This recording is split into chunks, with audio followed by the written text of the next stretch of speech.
ஆஸ்ட்ரோகிளிட்ஸ் நேயர்களுக்கு வணக்கம். இன்னைக்கு நம்ம என்ன டாபிக் பத்தி டிஸ்கஸ் பண்ண போறோம் அப்படின்னா, மகர சங்கராந்தி புருஷன். ஒவ்வொரு வருஷமும் பாத்தீங்கன்னா, இப்பதான் நம்ம ஜார்ஜியன் கேலண்டர் அப்படின்றது ஃபாலோ பண்றோம் இல்லைங்களா? இதுக்கு முன்னாடி எல்லாம் பாருங்க, மகர சங்கராந்தி, அதாவது சூரியன் மகர ராசியில் பிரவேசிக்கும் காலம். இந்த காலகட்டத்தை பாத்தீங்கன்னா மகர சங்கராந்தி விழாவா கொண்டாடுவாங்க, பண்டிகையா கொண்டாடுவாங்க. அந்த மகர சங்கராந்திக்குனே ஒரு புருஷன் அப்படின்றது இருக்கான். இந்த முறை அந்த மகர சங்கராந்தி புருஷன் பேர் என்ன அப்படின்னா மந்தன்.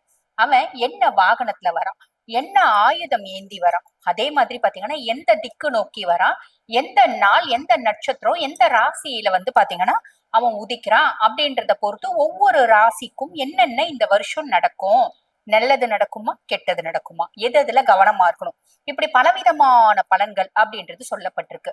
இது பாருங்க, கொங்கு இன்றளவும் பாத்தீங்கன்னா அந்த மகர சங்கராந்தி புருஷனோட பலன்கள் தான் ஃபாலோ பண்றாங்க அப்படின்னு சொல்லலாம். ரொம்ப பழமையான ஒரு விஷயம் அப்படின்னு சொல்லலாம். 2000 வருடத்துக்கும் மேலாக இந்த பலன்களை தான் ஃபாலோ பண்றாங்க. எனக்கு தெரிஞ்சு ஒரு 25 வருஷத்துக்கு முன்னாடி எல்லாம் கூட சொல்ல கேள்விப்பட்டிருப்போம். இப்ப பாருங்க, இந்த பொங்கல் அப்படி வருது அப்படின்னா அன்றைய தினம் காலையில போயிட்டு பக்கத்துல ஆஞ்சநேயர் கோயில் இருக்கா, விநாயகர் கோயில் இருக்கா, அங்க போயிட்டு ஐயர்கிட்ட பெரியவங்க கேட்பாங்க. இப்ப எங்க பாட்டி எல்லாம் கேட்டதை நான் பார்த்திருக்கேன். என்னங்க இந்த முறை மகர சங்கராந்தி புருஷன் என்ன ஒரு ரூபத்துல வரா, என்ன வாகனம் ஏந்தி வரா, இந்த மாதிரி. இப்ப என் குழந்தை பாத்தீங்கன்னா பேத்தி ரிஷபராசி, ரிஷபராசிக்கு எப்படி இருக்கு, ஏன் இன்னொரு பேத்தி மேஷராசி, மேஷராசிக்கு எப்படி இருக்கு, இப்படி எல்லாம் பலன் கேட்டு வருவாங்க. நீங்களும் அதை கேட்டிருப்பீங்க, கேள்விப்பட்டிருப்பீங்க. கேள்விப்படாதவங்க தெரிஞ்சுக்கோங்க. ரொம்ப ஒரு பழமையான பலன்களை அறியக்கூடிய ஒரு விஷயம் இது அப்படின்னு சொல்லலாம். ஆக உங்க ராசிக்கு இந்த காலகட்டம், அதாவது இந்த வருஷத்துக்கு மகர சங்கராந்தி புருஷன் என்னென்ன மாதிரி பலன்கள் கொடுக்க போறான், என்னென்ன மாதிரி பலன்கள் சொல்றான் அப்படின்றத சட்டன் பாத்துடலாம் வாங்க. துலா ராசி அன்பர்கள், உங்களுக்கு மகர சங்கராந்தி புருஷன் சொல்லக்கூடிய பலன்கள் என்ன அப்படின்னா, லாபம் மெதுவாக வரும். பொதுவா பாருங்க, நம்ம ஹார்ட் ஒர்க் பண்றோம் அப்படின்னு வச்சுக்கோங்களேன், லாபம் வர ஆரம்பிக்கும் போதே ஐயோ எனக்கு 1000 ரூபாய் வரணும், 100 ரூபாய் தானே வருது அப்படின்னு வருத்தப்படக்கூடாது. கொஞ்சம் கொஞ்சமா கொஞ்சம் கொஞ்சமா நீங்க எந்த அளவுக்கு உழைக்கிறீங்களோ அதுக்கான ஃபுல் ஃபிளெட்ஜ் லாபம் அப்படின்றது வரும். எந்த அளவுக்கு உழைக்கிறீங்களோ அதுக்கான பலன் முழுசும் வரும். கவலைப்பட வேண்டாம், மெதுவா வரும். ஆனா முழுசும் வந்துரும், கவலைப்படணும் அப்படின்ற அவசியம் இல்லை. நண்பர்கள் உதவி அப்படின்னு கொடுத்துருக்காரு. நண்பர்கள் மூலம் உங்களுக்கு உதவி அப்படின்னு கிடைக்கிறதுக்கு வாய்ப்பு உண்டு. ஆனா நண்பர்கள் அனலைஸ் பண்ணி நல்ல நண்பர்களா வச்சுக்கோங்க. உதவி பெறும் போதும் இது நல்ல விதத்துலதான் உதவுறாங்களா அப்படின்றது, அவங்களோட இன்டென்ஷன் என்ன, அவங்களோட குறிக்கோள் என்ன, அதை புரிஞ்சுட்டு நீங்க நண்பர்களை வச்சுக்கோங்க. உதவி பெற்றுக் கொள்ளுங்கள் அப்படின்னு சொல்லலாம். திருமண ஒப்பந்தம் தாமதம் அப்படிங்கிறாங்க. திருமண ஒப்பந்தம் தாமதம் அப்படின்னும் போது ஒரு நிச்சயதார்த்தம் பண்ணிட்டு இருக்கலாம், திருமண நாள் குறிச்சிட்டு இருக்கலாம். நடுவுல பாருங்க, அவங்க வீட்டுல ரொம்ப முக்கியமானவங்க இறந்துட்டு இருக்கலாம். அப்ப நல்ல விஷயம் செய்யக்கூடாதுங்க, ஒரு வருஷம் தள்ளி போட்டுட்டாங்க, ஒரு வருஷம் தள்ளி வைக்கணும்னு சொல்லிட்டாங்க அப்படின்ற மாதிரி நம்ம சிலது கேள்விப்படுறோம் பார்த்தீங்களா?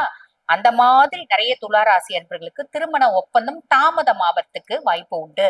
இல்ல ரொம்பவே விரும்புறாங்க, 2 பேரும் ஆணும் பொண்ணும் விரும்புறாங்க, வீட்டுல எல்லாம் ஒத்துக்கிறாங்க, ஒரு வருஷம் கழிச்சு கல்யாணம் பண்றேன், ஒரு வருஷம் நீங்க 2 பேரும் பாத்தீங்கன்னா உங்க வேலையை நீ இந்த படிப்பை முடி, நான் ஒரு வருஷம் கழிச்சு கல்யாணம் பண்றேன், இப்படியும் பாத்தீங்கன்னா தாமதம் ஆவறதுக்கு வாய்ப்பு உண்டு அப்படின்னு சொல்றாரு. அதே மாதிரி சிறுநீரகம் கவனம் அப்படின்னு சொல்றாரு. நிறைய பேர் துளாராசி என்பவர்களுக்கு சக்கரை இருக்கு, பிபி இருக்கு அப்படின்னா அது ரொம்ப கவனமா வச்சுக்கோங்க. உப்பு இருக்கு அப்படின்னாலும் கவனமா பாத்துக்கோங்க. இல்லைன்னா என்னன்னா, இந்த கான்ஸ்டன்ட் பிளக்சுவேஷன், டயபெட்டிஸ்ல, பிளட் பிரஷர்ல பிளக்சுவேஷன் நிறைய ஆகும் போது அது பாத்தீங்கன்னா சிறுநீரகங்களை பாதிப்படைய வைக்கிறதுக்கான வாய்ப்பு உண்டு. ஆக இதுல கவனம் அப்படின்றது வச்சுக்கோங்க. அதே மாதிரி கடனை நீங்க நிவர்த்தி பண்ணணும் அப்படின்னு நினைச்சீங்கன்னா இந்த வருஷம் ட்ரை பண்ணீங்க அப்படின்னா முடிஞ்சிடும். நோய் இல்லாத வாழ்க்கை வாழணும் அப்படின்னு நீங்க ட்ரை பண்ணீங்க, கவனமா இருக்கீங்க அப்படின்னா நோய் இல்லாத வாழ்க்கை வாழ முடியும். கவனம் இல்ல அப்படின்னா இந்த மாதிரி சிறுநீரக பிரச்சனைகள் நிறைய பேருக்கு வரதுக்கு வாய்ப்பு உண்டு. புரியுதுங்களா? அதே மாதிரி பாருங்க, பூர்வீகத்துல இருந்து சொத்து பத்து வீடு வாசல் இருக்கு அப்படின்னா அதை வித்து நம்ம பாத்தீங்கன்னா இந்த காலகட்டத்துல காசு ஆகிறதுக்கு, ஒரு சுப செலவு பண்றதுக்கு, கடன் அடைக்கிறதுக்கு இப்படிக்கான பிராப்தமும் உண்டு. குழந்தை இல்ல அப்படின்னு நிறைய பேருக்கு குழந்தை பிராப்தம் கிடைக்கிறதுக்கான வாய்ப்பும் உண்டு. பிள்ளைங்க ரீதியா இருந்து வந்த தொல்லைங்க கொஞ்சம் ரிலீவான மாதிரி இருக்கும், திருப்பி பிள்ளைங்க தொல்லை பண்ண ஆரம்பிக்கும். இந்த விக்ரமாதித்தன் வேதாளம் கதை நம்ம படிச்சிருப்போம் இல்லைங்களா? வேதாளம் என்ன பண்ணும், விக்ரமாதித்தன் முதுகு மேல ஏறி உட்காந்துட்டு ஒரு கதையை சொல்லும். இந்த கதைக்கு தீர்வு என்ன, சொல்லு சொல்லு சொல்லு, இல்லைன்னா உன் தலை பாத்தீங்கன்னா சுக்கு நூறா வெடிச்சிடும் அப்படிங்கும். பதில சொன்ன உடனே திருப்பி போய் முருங்கை மரத்துல தொங்க ஆரம்பிக்கும், திருப்பி போய் விக்ரமாதித்தன் கூட்டிட்டு வருவான். இந்த கதையாதான் நம்ம பிள்ளைங்களும் இருக்கும், பெருசா அதை பத்தி யோசிக்காதீங்க, அதுங்களா மாறும் அப்படின்ற மாதிரி விட்டுருங்க. இந்த காலத்துல பிள்ளைங்களாம் நண்டு மாதிரி சுட்டாதான் திருந்ததுங்க. ஆக அமைதியா இருக்கீங்க அப்படின்னா எல்லாமே மாறக்கூடிய காலகட்டம். அதாவது இரவு அப்படின்னு இருந்தா பகல் ஒண்ணு வரதான செய்யும். அந்த பகல் வர வரைக்கும் காத்துட்டு இருக்கலாம் அப்படின்னு சொல்லலாம். கேது 11ஆம் பாவம். ஐயோ கேத்துன்னு சொல்லிட்டேன் சார். கேத்துன்னு சொல்லிட்டேன், கட் பண்ணிடுறீங்களா? அதான் அந்த பேசி பேசி அப்படியே வருது. அதே மாதிரி பாருங்க, நிறைய பேருக்கு வெளிநாடு போயிட்டு சம்பாதிக்கக்கூடிய பிராப்தம், வெளிநாடு போயிட்டு இன்டர்நேஷனல் கரன்சிஸ கையாளக்கூடிய பிராப்தம், வெளிநாடு படிக்க போறது, வெளிநாடு தொழில் செய்ய போறது, வெளிநாடு வந்து பாத்தீங்கன்னா ஒரு டூருக்கா போறது, இப்படி நிறைய பிராப்தம் அப்படின்றது இருக்குங்க. உங்களோட மூத்த சகோதர சகோதரிகளுக்கும் உங்களுக்கும் ஒரு பெரிய இடைவெளி அப்படின்றது வரதுக்கு வாய்ப்பு உண்டு. ஃப்ரெண்ட்ஸோட நிறைய பேசுறதுக்கு பழகிறதுக்கு டைமே இல்லைங்க. நாங்க 3 பேர் பயங்கர திக் ஃப்ரெண்ட்ஸா இருந்தோம், இப்ப பார்த்தா அவங்கவுங்க பிஸி ஆயிட்டாங்க, யாருக்குமே டைம் இல்லைங்க அப்படின்னு நம்ம பேசிப்போம் பாத்தீங்களா, அந்த மாதிரி ஒரு அமைப்பு அப்படின்னு சொல்லலாம். ரொம்ப நாளா ஒரு விஷயம் ஆசைப்பட்டுட்டு இருந்தேங்க, இது கிடைச்சா ஜென்மமே சாபல்யம் அடைஞ்சிருச்சு அப்படின்னு யோசிச்சிருந்தாங்க, அந்த விஷயம் கிடைச்சிருச்சுங்க. ரொம்ப நாளா இந்த இடத்துல எனக்கு வேலை வேலை செய்யணும், இந்த கன்சர்ன்ல எனக்கு வேலை கிடைக்கணும்னு ஆசை. பல முறை நான் ரெஸ்யூம் போட்டிருப்பேன், இது வரைக்கும் ஒரு முறை கூட அந்த ரெஸ்யூம் அக்செப்ட் கூட பண்ணல.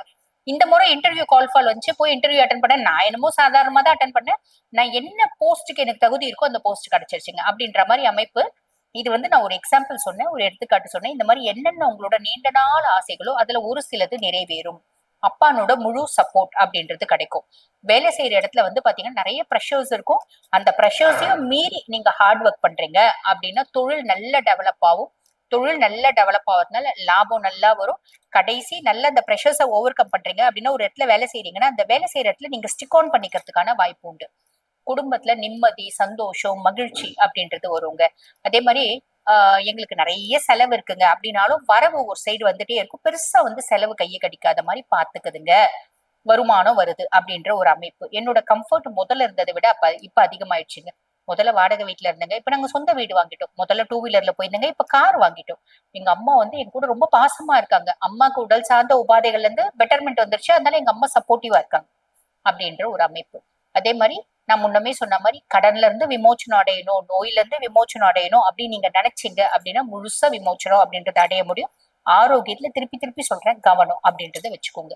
ஆக நான் சொன்ன சின்ன சின்ன விஷயங்கள்ல கவனமா இருக்கீங்க அப்படின்னா மட்டும் போதுமானது. இந்த வருடம் உங்களுக்கு இனிமையான வருடமா அமையும்.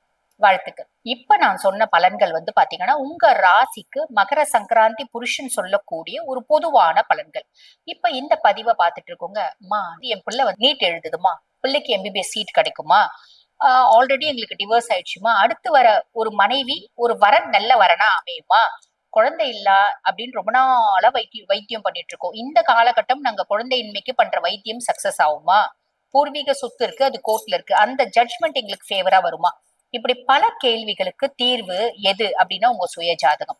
உங்க சுய ஜாதகத்தை பார்த்து இந்த மாதிரி பல கேள்விகள் சூக்ஷமான விஷயங்களுக்கும் தீர்வு அப்படின்றது சொல்லிட முடியும். ஆக இந்த பதிவை பார்த்துட்டு இருக்கோங்க, என்கிட்ட நீங்க கன்சல்ட் பண்ணிக்கணும், உங்களோட ஹாரோஸ்கோப்பை ப்ரெடிக்ட் பண்ணிக்கணும், அனலைஸ் பண்ணிக்கணும் அப்படின்னு விருப்பப்படுறீங்க அப்படின்னா, நான் பேசிட்டு இருக்கும் போதே எங்களோட வாட்ஸ்அப் நம்பர் கொடுத்துருப்பாங்க, அந்த வாட்ஸ்அப் நம்பருக்கு கால் பண்ணி அப்பாயின்மெண்ட் ஃபிக்ஸ் பண்ணி என்கிட்ட பேசிக்கலாம். தேங்க்யூ.